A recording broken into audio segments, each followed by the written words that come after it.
विषय हमने रखा है वह है सनातन धर्म पर उपमहाद्वीप में मंडराते हुए खतरे के बादल और उसके प्रति हिंदू जनमानस क्यों इतना विमुख है, क्यों उसके प्रति उतना उदासीन है, इसके कारणों पर और उनके उपचार पर हम चर्चा करेंगे।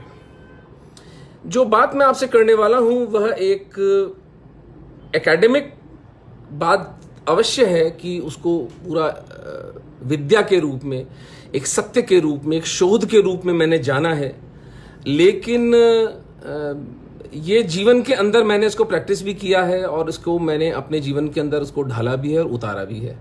तो आशा करता हूं कि अगले 20-25 मिनट में जो मैं अपनी बात करूंगा वह आपके चित्त को अपील करेगी और आप उस बात को अधिक से अधिक सनातन विचारधारा को मानने और तथा सनातन विचारधारा के प्रति शुभ चिंता रखने वाले लोगों की तरफ पहुंचाएंगे। व्यर्थ भावुकता में हम ना खोएं, बल्कि तर्क और तथ्यों पर आधारित अपनी बात बिल्कुल बलपूर्वक रखें, बिना उत्तेजित हुए, जैसा कि भगवान श्री कृष्ण गीता में कहते हैं, अनुद्विग्न चित्त के साथ, बिना उद्विग्न, बिना उद्वेग के हम ये बात करें। तो आरंभ करते हैं आज की चर्चा। एक सेकेंड।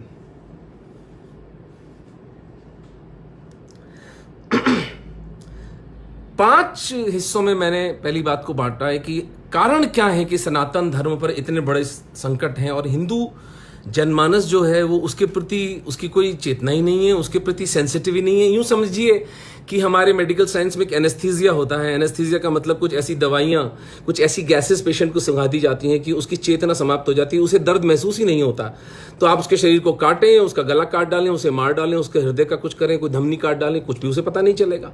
तो ये कैसे हुआ कि 10,000 साल पुरानी भारतीय हिंदू संस्कृति इस तरह निश्चेष्ट और निश्चेतन कर दी गई? तो उसके पीछे जब हम कारणों को तलाशते हैं तो सबसे पहला है शत्रु बोध का अभाव, the absence of enemy consciousness. मनुष्य का जो लाखों वर्षों का संघर्ष है उसमें एक बात बिल्कुल स्पष्ट होती है कि मनुष्य ने इस धरती पर अपने जीवित रहने का अधिकार कमाया है। जंगली जानवरों से, शीत, ताप, मौसम के सब बदलावों से मनुष्य लड़ता हुआ यहां तक पहुंचा है। ये सब इसके मित्र नहीं थे, ये सब इनको शत्रु जानकर इन पर विजय प्राप्त करके आज मनुष्यता यहां तक पहुंची है। तो हमारे हिंदू लीडरशिप, जिसमें नाम लेने से तो कोई लाभ नहीं है, लेकिन सभी जानते हैं कि हिंदू लीडरशिप का क्या मतलब है, और हमारे साधु संत, हमारे मठाधीश, हमारे आश्रमों में बैठे इतने सम्माननीय विचारणीय साधु संत, इन सब ने हमें कभी शत्रु के बारे में बताया ही नहीं। तो परिणाम यह हुआ कि हम अनर्गल बातों में पड़े हुए हम ये मान के चल रहे हैं एवरीथिंग इज हंकी डोरी, सब कुछ सही है, किसी को कुछ करना ही नहीं है, कहीं कोई शत्रु है ही नहीं। जबकि तीन शत्रु हिंदुओं का सर्वनाश पर तुले हुए हैं, जिहादी, मिशनरी और वामपंथ। तीनों का खुला एजेंडा है कि हिंदू धर्म को हमें निर्मूल करना है। हमारे नेतृत्व को, हमारे साधु संतों को, हमारे संत समाज को केवल इतना करना था कि आम हिंदू को सिर्फ ये बताना था कि देखो ये तुम्हारे शत्रु हैं और तुम्हें समाप्त करना चाहते हैं, तुम केवल अपनी बाड़बंदी कर लो, अपनी रक्षा कर लो। चलिए, ये तो नहीं किया, उल्टा हमें नए नए शत्रु पैदा करने का एक शौक हो गया है। जिस तरह से हमारे सिख जो समाज है उसके साथ पिछले 20-25 सालों में, ऑफकोर्स 84 में जो हुआ वो तो खैर अक्षम्य अपराध है, वो हमसे जो हुआ उसके लिए तो जितनी क्षमा मांगी जाए सिख समाज से उतनी कम है। करबद्ध चरणों में लेटकर हमें उनसे माफी मांगनी चाहिए। लेकिन हम सिख समाज के ऊपर, सिखों के हम मजाक उड़ाते हैं, हम जोक सुनाते हैं उनके ऊपर। हमारी सबसे वीर्यवान कौम जिसने हमारी रक्षा की राक्षसों से, उसका हम मजाक उड़ाते हैं। हम सोचते नहीं हैं कि एक 5 साल के सिख बच्चे पर क्या बीतती होगी जब उसका मजाक उड़ाया जाता है। तो अब नेपाल ने कुछ किया है तो हम नेपालियों को मजाक उड़ाने लग गए हैं। ऐसे नहीं चलता है। जो आधुनिक युग है उसमें जब आप एक संघर्ष में होते हो तो आप शत्रुओं की संख्या नहीं बढ़ाते, शत्रुओं की संख्या कम करते हो। 3 शत्रु मैं आपको गिना चुका हूं, उससे अधिक इसको ना बढ़ने दें, यही बुद्धिमत्ता होगी। दूसरा, यौगिक सत्यों को जिस तरह से तोड़ मड़ोड़ कर हमारी लीडरशिप, हमारे नेता हमें सिखाते हैं, सर्वधर्म संभाव, जिसको मैं सर्वधर्म वड़ा पाव कहता हूं। सब धर्म एक नहीं है।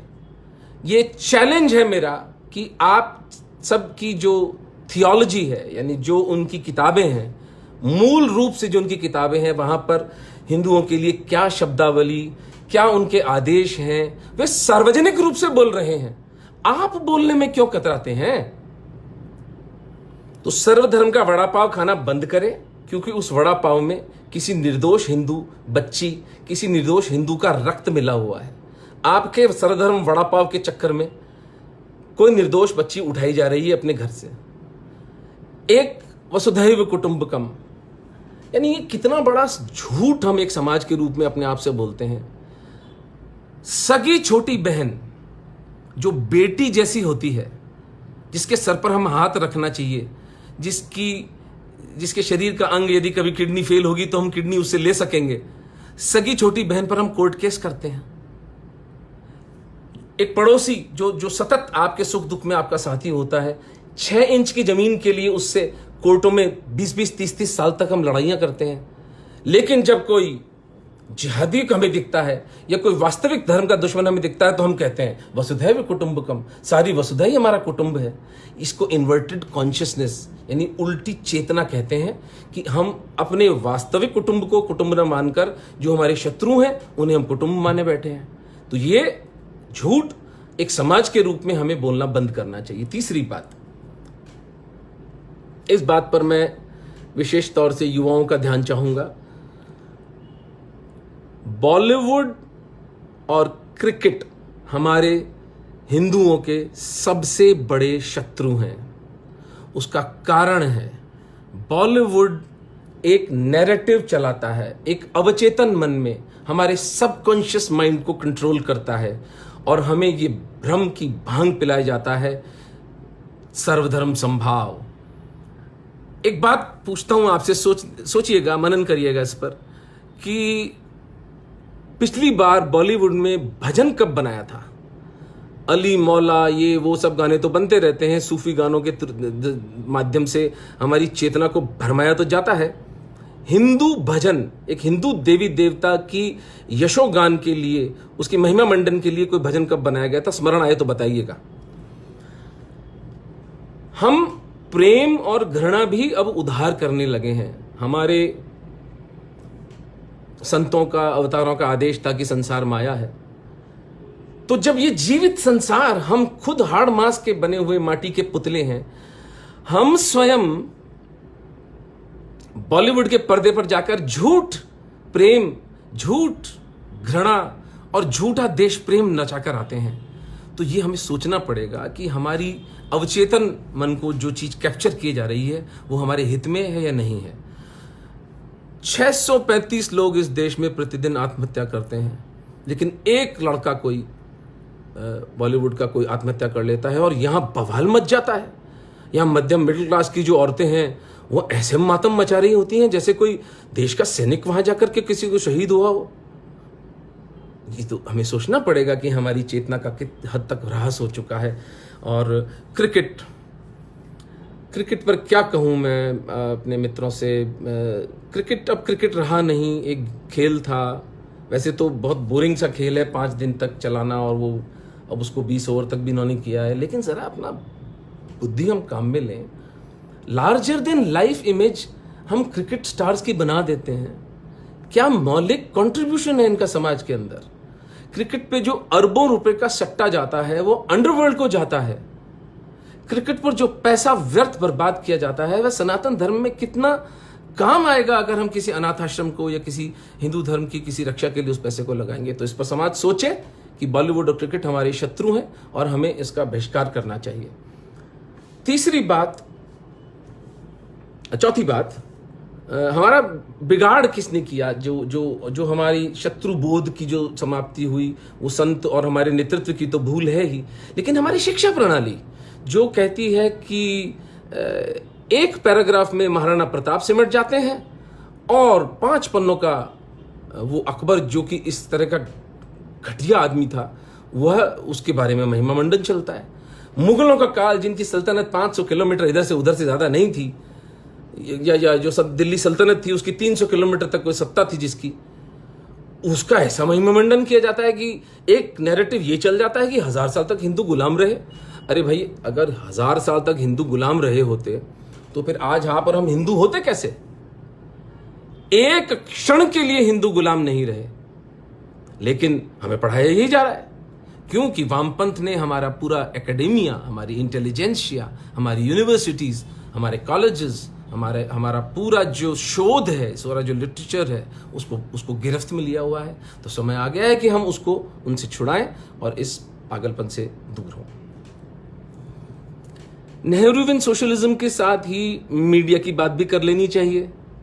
एक 2 लाइन का एफोरिज्म मैंने कई सालों पहले लिखा था जो आपके साथ साझा कर लेता हूं। Media is not with the enemy, media is the enemy. इसको हिंदी में अनुवाद कर देता हूं। मीडिया हमारे शत्रुओं से मिला हुआ नहीं है, मीडिया ही हमारा शत्रु है। मैं पिछले 10 साल से पाकिस्तानी हिंदुओं और सिखों के साथ काम कर रहा हूं। मेरी एक संस्था है निमित्तकम के नाम से, जिसमें हम लगभग 10,000 हिंदुओं को, सिखों को पिछले 6 साल में वहां से निकालने में सफल हुए हैं। सिटीजनशिप अमेंडमेंट एक्ट, नागरिकता संशोधन विधेयक, हमारी बरसों की साधना का परिणाम था और वो एक बहुत दबे, कुचले, पिटे, सताए, रुलाए हुए लोगों के लिए एक बहुत बहुत करुणापूर्ण कदम था मोदी सरकार का। And it was very well thought out also. उसके पीछे बहुत रिसर्च हुई थी, उसके पीछे बहुत चेतना भी लगी थी, उसके पीछे बहुत अच्छा काम हुआ था जब वो लेजिस्लेशन ये सरकार लेकर आई थी। लेकिन क्या नैरेटिव चलाती है मीडिया यहां पर कि इसमें मुसलमानों को शामिल नहीं किया गया है, यानी कि प्रेडेटर और प्रे को एक पिंजरे में क्यों नहीं रखा गया है। यानी कि जितने भी हमारा जो पार्लियामेंट है, जो हमारी लोकसभा है, जिसमें जो लोग चुन के गए हैं, वे सब महामूर्ख हैं। ये वामपंथी आए हैं हमें बताने के लिए कि हम हिंदू कितने स्वार्थी हैं। हम हिंदू और सरदार, हम क्रिश्चियंस, हम बौद्ध, हम बहुत स्वार्थी हैं। हम क्यों अपनी रक्षा कर रहे हैं जिहादियों से? हम क्यों नहीं अपनी बेटियां दे देते इनको गुलछर्रे उड़ाने के लिए? ये भी कोई भला बात हुई? तो ये व्यभिचार मीडिया ने हमारे साथ किया है। ये तो एक उदाहरण है। नैरेटिव चलाया जाता है कि भारत लिंचिंग रिपब्लिक है, क्योंकि अधिक से अधिक मान लें, मैं उसको बहुत ज्यादा लीवरेज भी दे दूं तो 1 दर्जन लिंचिंग हुई होंगी इस देश के अंदर। किसी को पता है पिछले 3 साल में कितने हिंदुओं के पॉलिटिकल मर्डर्स हुए हैं? 100 से अधिक हिंदू पॉलिटिकल मर्डर्स के रूप में मारे जा चुके हैं, जिनके नाम, पते और गांव में आपके साथ साझा कर सकता हूं यदि किसी की रुचि हो तो। लेकिन कहीं कोई चर्चा नहीं होती। वो हिंदू चेतना के मन से साफ ही कर दिया गया है। Media is not with the enemy, media is the enemy. इसके बाद मैं एक एकेडमिक सी बात करूंगा आपके साथ में। सब श्रोताओं की, देखने वालों की चेतना मैं अपनी ओर चाहूंगा कि इस बात को बहुत गंभीरता से सुने जो मैं अब आपको बताने वाला हूं। ये ठीक है कि हमारे साधु संतों ने हमें शत्रुओं के प्रति आगाह नहीं किया, हमारा नेतृत्व भी थोड़ा पोचा है, थोड़ा सा भीरू, डरपोक किस्म का है, और ये ठीक है कि मीडिया हमारा शत्रु है। लेकिन क्या कारण है कि 100 हिंदुओं से अधिक पिछले 2 साल में मार डाले गए, 100 परिवार उजड़ गए और हम हिंदुओं को पता भी नहीं है? क्योंकि एक विशेष प्रकार की हिंसा हमारे साथ खेली जा रही है, इसके लिए मैंने एक एक्रोनिम निकाला है, RULLS, रैंडम। रैंडम यानी अकस्मात, यानी इसका कोई पैटर्न नहीं है। आप नहीं बता सकते कि कब ये हिंसा कौन किसके साथ करेगा। ये बात मैं आपको जिहादी हिंसा के संदर्भ में बता रहा हूं। रैंडम, अनसीजिंग, ये वो हिंसा है जो कभी नहीं रुकी है और कभी नहीं रुकेगी। जब तक कि गज़वाए हिंद पूरा नहीं हो जाता तब तक ये हिंसा नहीं रुकने वाली। अनवरत ये हिंसा चलेगी। मोहम्मद बिन कासिम द्वारा राजा दाहिर का सर काटे जाने से लेकर आज तक यह हिंसा चलती आ रही है। आकस्मिक, अनवरत, लो लेवल। लो लेवल का मतलब हुआ लघु श्रेणी की हिंसा, यानी कोई C ग्रेड का नेता वहां मार दिया, कोई B ग्रेड का एक्टिविस्ट वहां मार दिया। इसके पीछे का तर्क यह है, दुश्मन को कभी चैन से मत बैठने दो, इतनी हिंसा करते रहो, लेकिन इतनी हिंसा भी मत करो कि शत्रु इकट्ठा होकर तुमसे लड़ने पर आ जाए।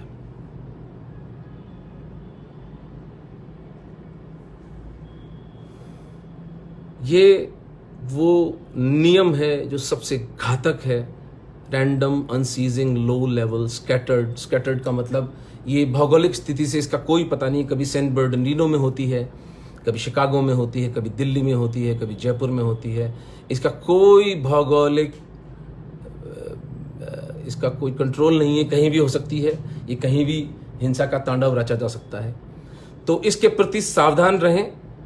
अब अगर अखबार के छोटे से कोने में कहीं एक हिंदू की मृत्यु होते हुए देखें, उसकी हत्या की खबर देखें, तो समझ जाएं कि आपकी चेतना को भरमाने के लिए उसको वहाँ उस कोने में उस मृत्यु को, उस मर्डर को दबा दिया गया है। और random, unceasing, low level, scattered violence यहाँ पर काम कर रही है। तो अब मैंने कारण की बात, अब मैं यहाँ पर विराम देता हूँ और प्रयास करते हैं कि अब यदि कारण हमें समझ में आए हों कि इस उपमहाद्वीप में हिंदुओं के एक समाज के रूप में इस दुर्दशा का क्या कारण है, उसके क्या कॉनोटेशंस हैं, उसके क्या फ्लेवर्स हैं, तो फिर हम इसके निवारण यानी इसके सोल्यूशन पर भी बात कर सकते हैं, इसके सुलझाने पर भी बात कर सकते हैं। क्योंकि मेरी ट्रेनिंग एक सर्जन की ट्रेनिंग है। मैं चीज़ों को देख करके हतोत्साहित नहीं होता, घबराता नहीं हूँ। मैं बीमारी को बिल्कुल गिद्ध दृष्टि से उसकी जड़ तक जा करके उसका निरूपण करते हैं। पेड़ की पत्तियां काटने से पेड़ नहीं मरेगा, पेड़ की जड़ में ही तेजाब डालना पड़ेगा। तो वो तेजाब मैं आपके सामने प्रस्तुत कर रहा हूँ। मेरे प्यारे सनातनी बंधुओं, अपने अपने घरों में, अपने परिवारों में, अपने इष्ट मित्रों से, अपनी वर्क प्लेस में, अपनी कलीग्स के साथ ये पूरे तथ्य हैं, इनको डिस्कस करें। और मैं चुनौती देता हूं अगर इनमें से एक भी तथ्य गलत हो तो मैं सार्वजनिक जीवन में बात करना छोड़ दूंगा। तो निवारण क्या है?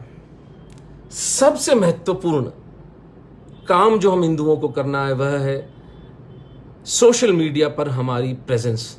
प्रत्येक हिंदू जो इसको देख रहा है वो ट्विटर पर अपना अकाउंट बनाए, फेसबुक पर अपना अकाउंट बनाए, इंस्टाग्राम पर जाए, टेलीग्राम पर जाए, व्हाट्सएप पर जाए और अपनी बात को सच्चे दिल से, शोध के साथ, तर्क के साथ, आंकड़ों के साथ उसको रखे, बिना किसी उत्तेजना, बिना उद्विग्न चित्त के। इंटरनेट भोले शंकर महादेव का एक वरदान है हमें। सच जानिए प्यारे सनातनी बंधुओं, जिस प्रकार की गतिविधियां चल रही थी, हमारी गर्दनें कट जाती, हमारी बेटियां इनकी गुलाम बन जाती, हमें पता भी नहीं चलता कि ऐसा कैसे हुआ, ऐसा क्यों हुआ।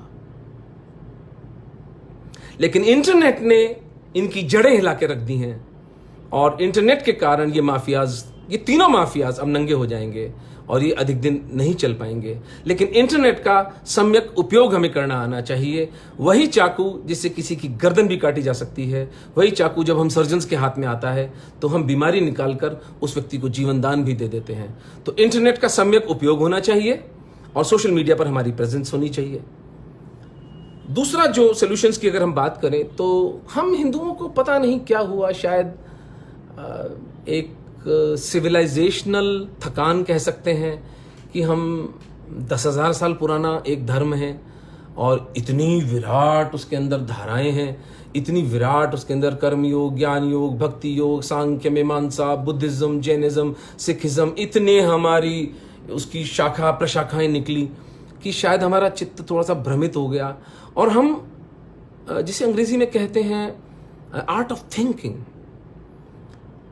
यानी सोचना भी एक आर्ट है, उसे भुला बैठे। तो उसका एक कारण तो जैसे मैंने आपको निवेदन किया, बॉलीवुड और क्रिकेट के साथ हमारी चेतना जो सतत लगी रहती है। तो आप सोचेंगे कहां से? आपकी सोच को क्रिपल और उसको लकवा मारने का इंतजाम बॉलीवुड और क्रिकेट के रूप में कर दिया गया। लेकिन हम किताबें भी नहीं पढ़ते। हम जब किताबें नहीं पढ़ते, अयान हिर्सी अली ने किताब लिखी है, अली सिन्हा ने लिखी है, डेविड श्राउली ने लिखी है, फ्रैंको गौतियर ने लिखी है, इवन पुष्पेंद्र कुलशेख जी ने इतनी बढ़िया किताबें लिखी हैं, सनातन धर्म पर इतनी सुंदर सुंदर शोधों की किताबें लिखी हैं। और तो छोड़ें, हम भगवत गीता नहीं पढ़ते। मेरा दावा है कि अभी सुनने वालों के अंदर से अगर किसी से पूछा जाए एक श्लोक भगवत गीता का, तो हम वो एक श्लोक भी नहीं बता पाएंगे। और हम वो भाग्यशाली लोग हैं जिनसे परमात्मा स्वयं आकर बोला है। और सब समाजों में तो किसी को भगवान का बेटा मिला, किसी को भगवान का पैगंबर मिला, किसी को पता नहीं क्या मिला, किसी को कुछ मिला। हमसे तो 16 कलाओं से संपूर्ण युगावतार, पूर्णावतार भगवान श्री कृष्ण ने सीधे सीधे बात की है, लेकिन हम वो किताब उठाकर नहीं पढ़ते। इससे बड़ा क्या दुर्भाग्य होगा हिंदुओं का कि हम भगवत गीता को खोलकर नहीं पढ़ते, क्योंकि भगवत गीता वो मैनुअल है। भगवत गीता शांति और युद्ध दोनों के समय की वो मैनुअल है जो एक एक बात को खोलकर रख देती है। तो मेरा निवेदन होगा सबसे कि भगवत गीता पढ़ें और अपने इष्ट मित्रों, अपने परिजनों को भी पढ़ाएं। अब मैं अंतिम चरण में अपने बात के आ जाता हूं कि जो हिंदू सनातन धर्म के लिए कुछ करना चाहता है वो क्या करे। उसके 3 लेवल्स ऑफ इंटरवेंशन हो सकते हैं। पहली चीज, नैरेटिव की लड़ाई में आप अपना सहयोग दें। आप किसी भी संगठन से जुड़ जाएं। आप निमित्ते कम हमारा संगठन है, अग्निवीर इतना अच्छा काम कर रहे हैं, इंडिक कलेक्टिव है जो कानूनी लड़ाई लड़ रहा है, पुष्पेंद्र जी हैं इतना अच्छा काम करें, जिसके साथ आपकी ट्यूनिंग बैठे। रवि रंजन सिंह जी हैं जो हलाल पर इतना सुंदर काम कर रहे हैं, हलाल माफिया को पूरा एक्सपोज करके रखा उन्होंने।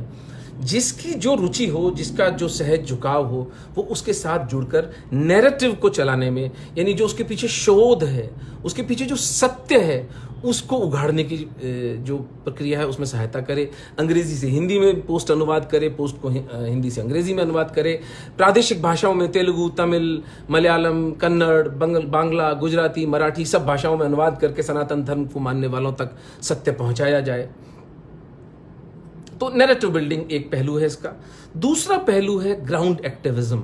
जैसे मैं पाकिस्तानी हिंदुओं के साथ काम करता हूं, मैं आपको सबको आमंत्रित करता हूं कि आप जयपुर आएं, जोधपुर हमारे ऑफिस में आएं और आकर इन हिंदुओं से मिलें, इन सरदारों से मिलें। कितने बहादुर, कैसे विलक्षण लोग हैं ये, जो सब कुछ गंवाकर अपना धन, अपनी स्मृतियां, अपने गहने, अपनी प्रॉपर्टीज, अपने रिश्तेदार, अपनी पुरखों की धरती गंवाकर भी ये सनातन धर्म का साथ नहीं छोड़ते। ग्राउंड एक्टिविज्म बिल्कुल अलग बात हो जाती है जब हम, जो हिंदू जिसका घर लुटा है, जैसे दिल्ली के दंगों में अभी हमने इतना प्रयास किया कि जिन जिन हिंदुओं की वहाँ पर हत्या कर दी गई थी, उनको उनकी पत्नी या उनके बच्चों तक, उनके परिवार तक हम एक संवेदना का शब्द ही पहुँचाएं। कुछ टोकन मनी भी दिए, लेकिन कुछ उन तक पहुँचे कि हाँ, हम यहाँ पर हैं आपके लिए और हम आपके दर्द को अनुभव करते हैं, आपका दर्द हमारा हिंदू समाज का दर्द है। तो ग्राउंड एक्टिविज्म भी करें। और तीसरी बात जिसके साथ मैं अपना व्याख्यान पूरा समाप्त करूँगा, लेकिन जो अब तक की बोली हुई मेरी सब बातों से अधिक महत्वपूर्ण है, और अगर हम 5% लोग भी जो आज सुन रहे हैं और जो देख रहे हैं इसको, यदि वे इस बात को अपने चित्त में धारण कर पाते हैं, यदि वे इस कॉन्सेप्ट को, इस आइडिया को, इस अवधारणा को अपनी सिद्धि बना पाते हैं, तो मैं समझूंगा कि ये प्रयास जो था पुष्पेंद्र जी का और मेरा, ये सफल रहा। देखिए, जब भी आप किसी शत्रु को स्टडी करते हैं तो आप देखते हैं कि उसकी ताकत क्या है, उसकी स्ट्रेंथ क्या है और उसकी कमजोरी क्या है, उसकी शिथिलता कहाँ पाता है वो। जैसे हम किसी बैक्टीरिया को पढ़ते हैं या कोई वायरस को पढ़ते हैं तो हम उसकी कवरिंग देखते हैं, उसका प्रोटीन कोड देखते हैं, उसकी ट्रांसमिशन का मोड देखते हैं कि ये बैक्टीरिया किस तरह से अपने आप को ट्रांसमिट करता है। तो उसमें कहीं ना कहीं हम उसमें इंटरवेंशन करके उस बैक्टीरिया, उस वायरस को, उस प्रोटोजोआ को, उस फंगस को हम इंटरवीन करके मार डालते हैं। तो आप यदि अपने विधर्मियों की ताकत देखेंगे तो उनकी असल ताकत है फंडिंग। एक समूह के रूप में वे सब एक दूसरे को फंडिंग देते हैं। उसका नाम आप सब लोग जानते हैं, अगर नहीं जानते हैं तो थोड़ा शोध करिए, पता लग जाएगा आपको। मेरा निवेदन यह है कि हिंदुओं को, और मैं ये खास तौर से, विशेष तौर से आरएसएस, विश्व हिंदू परिषद और हिंदू संगठनों से मेरी विनम्र प्रार्थना है कि इस मॉडल को तुरंत इंप्लीमेंट किया जाए, इसको प्रयोग में लाया जाए। वह अवधारणा है धर्मांश की। संसार में 100 करोड़ हिंदू हैं। 99 करोड़ हिंदुओं को इनकी जिंदगी जीने दीजिए, इनको बॉलीवुड के झूठ जीने दीजिए, इनको क्रिकेट में सट्टा लगाने दीजिए, इनको थीम पार्टियां करने दीजिए वीकेंड्स पर, इनको वेकेशंस करने दीजिए। 1 करोड़ हिंदू, यानी 1% हिंदू समाज पूरे विश्व में जो आज जी रहा है, उस तक अगर हम धर्मांश की बात पहुंचाएं कि वो 100 रुपए प्रति माह किसी भी हिंदू संगठन को दे, चाहे निमित्त एकम को दे अगर उसको पाकिस्तानी हिंदुओं सरदारों को निकालने में रुचि हो तो, चाहे अग्निवीर को दे अगर उसे धर्मांतरण रोकना है, चाहे वो पुष्पेंद्र जी को दे, चाहे वो इंडिक कलेक्टिव को दे अगर वो जो लीगल वॉरफेयर वो लोग चला रहे हैं, चाहे वो संगम फाउंडेशन है जो इतनी सुंदर सुंदर लेक्चर्स मेरा मित्र राहुल वो करता है, और कोई भी जो भी लोकल आपका हिंदू संगठन हो, चाहे संघ को दें, आरएसएस को दें, चाहे विश्व हिंदू परिषद को दें, प्रत्येक हिंदू, संसार में रहने वाला प्रत्येक हिंदू 1 महीने 100 रुपए हर महीने धर्मांश का दान देगा। जब 100 करोड़ रुपए का फंड हमारे पास आ जाएगा तो हम वो हिंदू वॉर रूम एस्टेब्लिश कर पाएंगे, जहां से फिर हिंदुओं को सिखों को लड़ाने का जो नैरेटिव चलता है, हिंदुओं को और हमारे दलित सहोदरों को आपस में लड़ाने का जो नैरेटिव चलता है, हमारे अपर कास्ट को जो बरगलाने का नैरेटिव चलता है, जो पूरा एक हमारे समाज के अंदर एक अफरा तफरी, एक कैओस, एक एनार्की टाइप माहौल बनाया हुआ है। कहीं इंडस्ट्रियां बंद हो रही हैं, वामपंथ अपना अलग एक नंगा नाच नाच रहा है, जिहादी हत्याएं कर रहे हैं, मिशनरी गांव के गांव आंध्र में और तमिलनाडु में कन्वर्ट कर रहे हैं।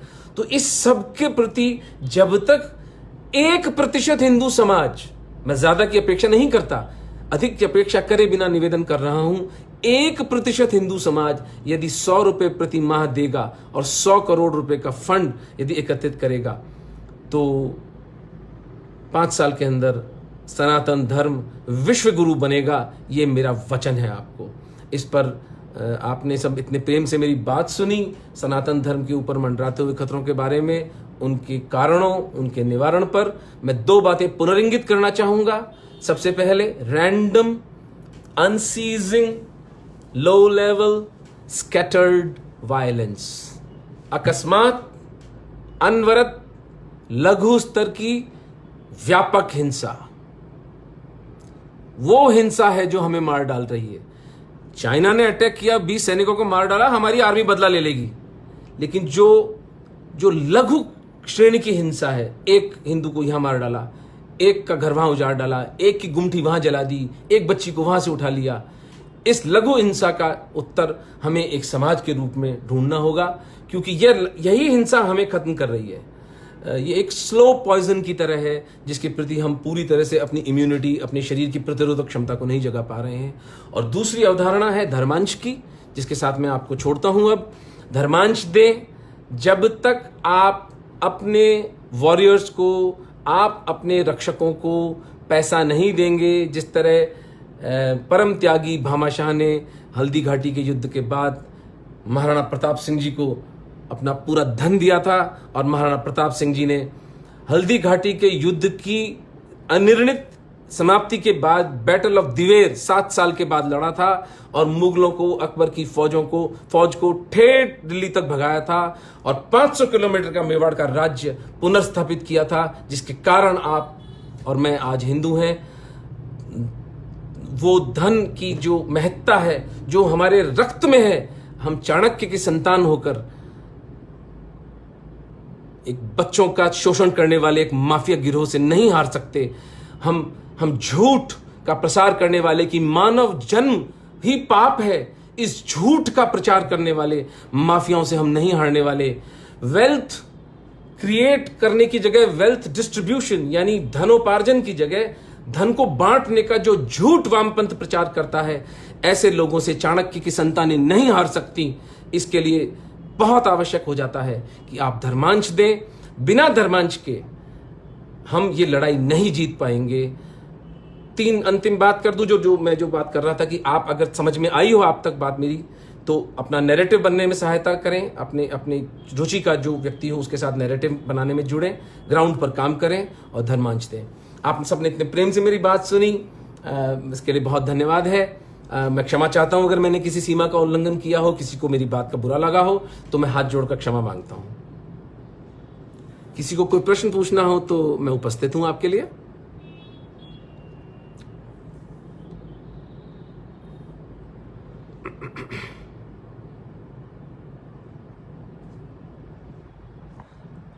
अकाउंट डिटेल की बात हो रही है। अकाउंट डिटेल्स मैं साझा कर लूंगा। यहाँ पर जो निमित्त एकम का कम से कम अकाउंट है वो तो मैं आपको बता ही दूंगा। बाकी फिर जो है उनके आप व्यक्तिगत संपर्क कर सकते हैं, अग्निवीर से, संगम फाउंडेशन से, इंडिक कलेक्टिव से, सबसे।